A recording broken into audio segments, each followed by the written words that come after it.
इस सांप मारने वाले से किंग कोबरा भी डरता है। ऐसा लगता है कि किसी भी युग में सांपों को सबसे खतरनाक शिकारी माना जाता था। डायनासोर को नरक में भेज दो, बोआ के टाइटन को देखो, प्रकृति इसी तरह काम करती है। हमेशा एक संतुलन होना चाहिए और यहाँ तक कि सबसे क्रूर शिकारी का भी एक दुश्मन होता है। आपने सही समझा। हम आज नेवले के बारे में बात करने जा रहे हैं। आप जानने जा रहे हैं कि किंग कोबरा इस छोटे जानवर से क्यों डरता है, बोअर ने नेवलों के साथ एक अनुबंध क्यों किया और कैसे उनका स्थानांतरण एक बहुमिलियन डॉलर के व्यवसाय को नष्ट कर सकता है। आइए चलते हैं। सांप कई शिकारियों के मेनू पर हैं, हनी बेजर, मेंटिस, ऊदबिलाव, लेकिन नेवले एक अलग कहानी है। वे सिर्फ शिकार नहीं करते हैं, वे जानबूझकर सांपों को आतंकित करते हैं, उन्हें नष्ट करते हैं और उन्हें नाश्ते, दोपहर के भोजन और रात के खाने में खाना पसंद करते हैं। यह विश्वास करना कठिन है कि एक बिल्ली के आकार का प्राणी जो मीरकैट से भी संबंधित है, न केवल हमला कर सकता है बल्कि ग्रह पर सबसे घातक सांपों को भी मार सकता है। लेकिन नेवले इसमें बहुत अच्छे हैं। एक ब्लैक मांबा आसान है, उसे मिल गया, इसे 1 मिनट दें और जल्द ही यह सांप नहीं रहेगा। यह किसी को भी नुकसान पहुंचा सकता है, लेकिन यह एक बढ़िया नाश्ता है। कोबरा कोई बड़ी बात नहीं है। बहुत तेज और बिल्कुल निडर जानवर किसी भी सांप पर हमला करने के लिए तैयार होते हैं। अगर वह स्वादिष्ट दिखता है तो सबसे मजबूत जहर का भी विरोध करते हैं। वास्तव में उन्हें न्यूटन कहा जा सकता है और सांप के विषाक्त पदार्थों के प्रति उनकी प्रतिरक्षा विकास के माध्यम से प्राप्त एक महाशक्ति है। आधुनिक नेवलों के पूर्वजों को सांपों का शिकार करने का इतना शौक रहा होगा कि प्रकृति के पास उनके शरीर को पंप करने के अलावा कोई विकल्प नहीं था। यही कारण है कि आज भी आम बौने नेवले बिना किसी डर के सांपों पर हमला करते हैं। हे भगवान, क्या वह फिर से एक काला मांबा है? यह बहुत बड़ा है और इस नेवले का वजन 8.8 औंस है। यह सांप से 5 गुना छोटा है। क्या इससे उसे परेशानी होती है? हाँ, यह जानवर पीछे हटने के बारे में सोचता भी नहीं है। शायद यह वास्तव में भूखा है। ऐसे मामलों में लोग मैकडॉनल्ड्स जाते हैं। अब एक नेवले के जीवन में चीजें थोड़ी अधिक जटिल हैं। वहां एक और ब्लैक मांबा है जो शायद आप बस एक शाखा पर लटके हुए हैं और अपने सांप जीवन के बारे में सोच रहे हैं। एक ऐसा जीवन जहां आप ग्रह पर सबसे घातक जानवरों में से एक हो सकते हैं और फिर भी कुछ बड़े हो चुके मीरकैट आपको परेशान कर रहे हैं और कुछ भी इसे रोक नहीं पाएगा। न तो आक्रामकता, नहीं जहर और न ही एक पेड़, और इससे गिरना शायद बहुत अप्रिय है। अगर एक नेवला सांप को खाना चाहता है तो वह इसे जल्द या बाद में पालेगा। कहने की जरूरत नहीं है कि मनुष्य उन जानवरों को नजरअंदाज नहीं कर सकते जो सांप के काटने से नहीं डरते थे। हाँ, राक्षस नहीं, यहाँ उन्हें नेवले का उपयोग करना पड़ा। लेकिन जैसा कि अक्सर होता है, वास्तविकता लोगों की उम्मीद से काफी अलग निकली। बस जापान के रयोकू द्वीपसमूह में सबसे बड़े ओकिनावा द्वीप को देखें। हालांकि यह समझने के लिए कि वास्तव में यहाँ क्या हुआ था, हमें पहले समय और स्थान में 1883 में यात्रा करनी होगी। तो हवाई 19वीं शताब्दी में हवाई द्वीप में 72 नेवले लाकर कीटों से छुटकारा पाए। उस समय की रिपोर्टों में कहा गया है कि नेवले चूहों और कीड़ों की संख्या कम करने में अच्छे थे। हालांकि वे यहीं नहीं रुके। नेवले उन देशी पक्षियों के लिए हानिकारक साबित हुए जो स्तनधारी शिकारियों के बिना विकसित हुए थे। जानवर लुप्तप्राय समुद्री कछुओं के अंडे भी खा रहे थे। केवल लानाई और काउई द्वीप ही नेवले मुक्त माने जाते हैं। बाकी के लिए वे एक वास्तविक आपदा बन गए हैं।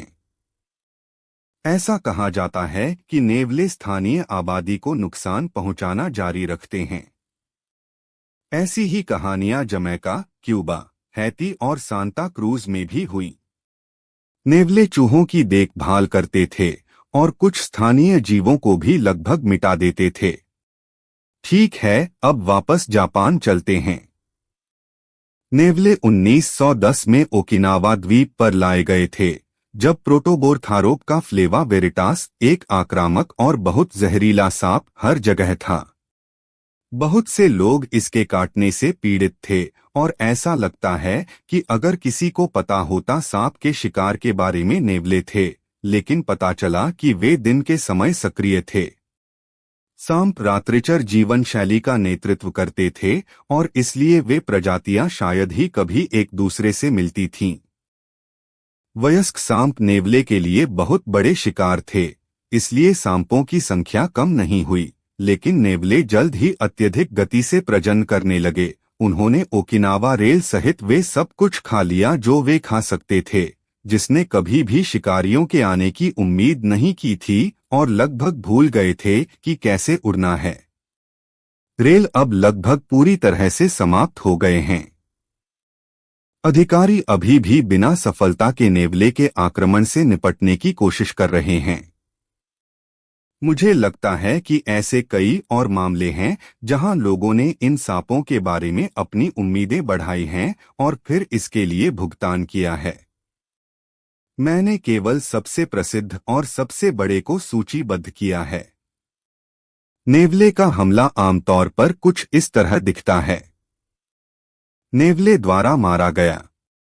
हाँ, वे आसानी से घरेलू बत्तखों को मार सकते हैं, उदाहरण के लिए भले ही वे सांपों की तरह बिल्कुल न दिखें।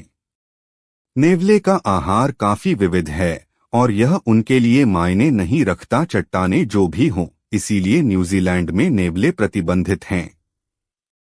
मैं मजाक नहीं कर रहा हूँ। सुरकाटा को छोड़कर सभी नेवले प्रजातियों को 1996 से देश में आयात करने पर भी प्रतिबंध लगा दिया गया है। यहाँ बहुत सारे अनोखे जानवर हैं जो निश्चित रूप से पीड़ित होंगे या पूरी तरह से गायब हो जाएंगे यदि उनका अनियंत्रित रूप से शिकार किया गया, और वहाँ बिल्कुल भी सांप नहीं हैं। नेवले स्पष्ट रूप से इसे पसंद नहीं करेंगे। एक और देश जहां नेवले प्रतिबंधित हैं वह है अमेरिका। यहां उन्हें आयात करना मना है, यहां तक कि सबसे विनम्र और अच्छे व्यवहार वाले नेवले को भी पालतू जानवर के रूप में रखना। एकमात्र अनोखा मामला 1962 में मिस्टर मागू नामक जानवर के साथ हुआ था। एक व्यापारी नाविक ने नेवले को देश में लाया था। शायद उसे पता नहीं था कि यह संयुक्त राज्य अमेरिका में मरने वाला है। सौभाग्य से मिस्टर मागू को बचाने के लिए एक सार्वजनिक अभियान चलाया गया था। बेशक रिकी टिक्की टैफी अंग्रेजी लेखक रुडयार्ड किपलिंग की एक कहानी का पात्र। आपने यह कहानी भी सुनी होगी कि दो सांप घर में रहने वाले लोगों को मारना चाहते थे और वीर नेवले ने सभी को बचाया। आओ और मेरे साथ लड़ो, नागेना, संगीत, यहाँ तक कि रिकी टिक्की के बारे में कई कार्टून भी बनाए गए हैं जिसमें अमेरिका भी शामिल है। इसका बैंड पर कोई प्रभाव नहीं पड़ा। हालांकि ऐसा इसलिए है क्योंकि सबसे प्यारा नेवला भी 100% पालतू जानवर बनने की संभावना नहीं है।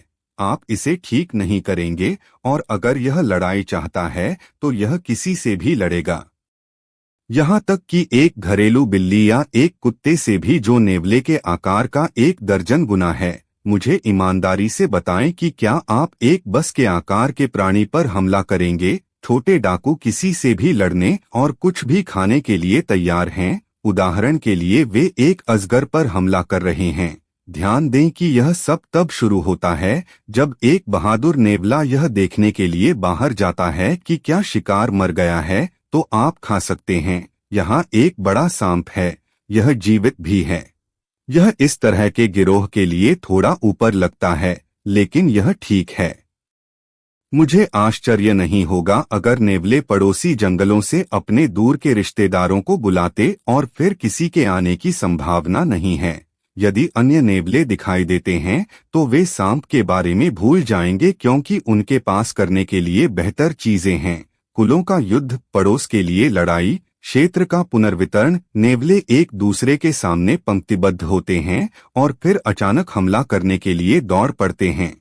कुछ व्यक्ति गंभीर रूप से घायल हो सकते हैं या मारे भी जा सकते हैं, लेकिन इस बीच विरोधी गिरोहों के नर और मादा कभी कभी संभोग करते हैं। वे शायद ही कभी उस समूह को छोड़ते हैं जिसमें वे पैदा हुए थे, और आपको किसी तरह अनाचार से बचना होगा ताकि वे लड़ सकें और एक ही स्थान पर रेखा पर सारा मजा कर सकें। हालांकि यदि आपको लगता है कि नेवले केवल बड़े विरोधियों और उनके रिश्तेदारों पर एक समूह में हमला करते हैं, तो इसके विपरीत प्रमाण है। एक मिस्र के नेवले के खिलाफ 4 खूनी शेर। मुझे लगता है कि शब्दकोश में साहस शब्द के विपरीत इसकी एक तस्वीर होनी चाहिए। लेकिन नेवले गिरोह क्यों बनाते हैं? अगर वे खुद की अच्छी तरह से देखभाल कर सकते हैं तो कई प्रजातियां जैसे कि मुंगो बहुत ही सामाजिक जानवर हैं। वे 7 से 40 के बड़े घनिष्ठ समूहों में रहते हैं। व्यक्ति और ये व्यक्ति एक साथ रहते हैं। समूह में कोई स्पष्ट पदानुक्रम नहीं है, केवल उम्र के आधार पर काल्पनिक वर्चस्व है। संघर्ष न्यूनतम है, हर कोई एक साथ सोता और खाता है, यहाँ तक कि जन्म भी लगभग सिंक्रनाइज होते हैं। यही कारण है कि पूरा गिरोह बच्चों की देखभाल करता है, युवा पीढ़ी की रक्षा और पोषण किया जाता है, और प्रत्येक नेवला दूसरों की मदद पर भरोसा कर सकता है। संक्षेप में पूंछ वाले माफिया की तरह कुछ और। जैसा कि आप देख सकते हैं, विभिन्न समूहों के नेवले अपूरणीय दुश्मन हैं। प्रत्येक झुंड अपने घर की सख्त रक्षा करता है। जैसे ही एक गिरोह दूसरे को नोटिस करता है, हमेशा खून खराबा होगा और लड़ाई दोनों पक्षों पर गंभीर नुकसान के साथ घंटों तक चल सकती है। क्लासिक जो कुछ गायब है वह है गोलीबारी। और मार्लन ब्रैंडो ईमानदारी से मैं यह सोचने लगा था कि नेवले बिल्कुल किसी भी प्राणी के साथ संघर्ष के लिए तैयार थे। फिर भी ऐसे जानवर हैं जो उनके साथ दोस्त बना सकते हैं या पारस्परिक रूप से लाभकारी सहयोग के एक प्रकार के अनुबंध पर हस्ताक्षर कर सकते हैं। वॉर्थोग नेवले से बहुत प्यार करते हैं। वे उन्हें अपने ऊपर दौड़ने देते हैं,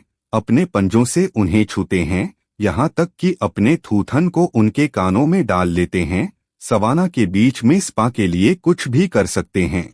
नेवले टिक्स जैसे कष्टप्रद कीड़ों को पकड़ते हैं, जिससे वॉर्थोग को तनाव से राहत मिलती है, जबकि उन्हें खुद प्रोटीन युक्त भोजन मिलता है। वैसे डिज्नी यूनिवर्स के बाहर हर कोई खुश है। वॉर्थोग बड़े नुकीले दांतों वाले डरावने जानवर हैं जो आसपास के किसी भी व्यक्ति के लिए खतरा पैदा करते हैं। सिर का एक सहज झटका नेवले को घातक घाव देने के लिए पर्याप्त है। क्या इससे नेवले रुक जाते हैं? ठीक है, ठीक है। अब तक हम सभी जान चुके हैं कि ये जानवर किसी भी चीज से नहीं डरते हैं। हम आपसे बाद में मिलेंगे।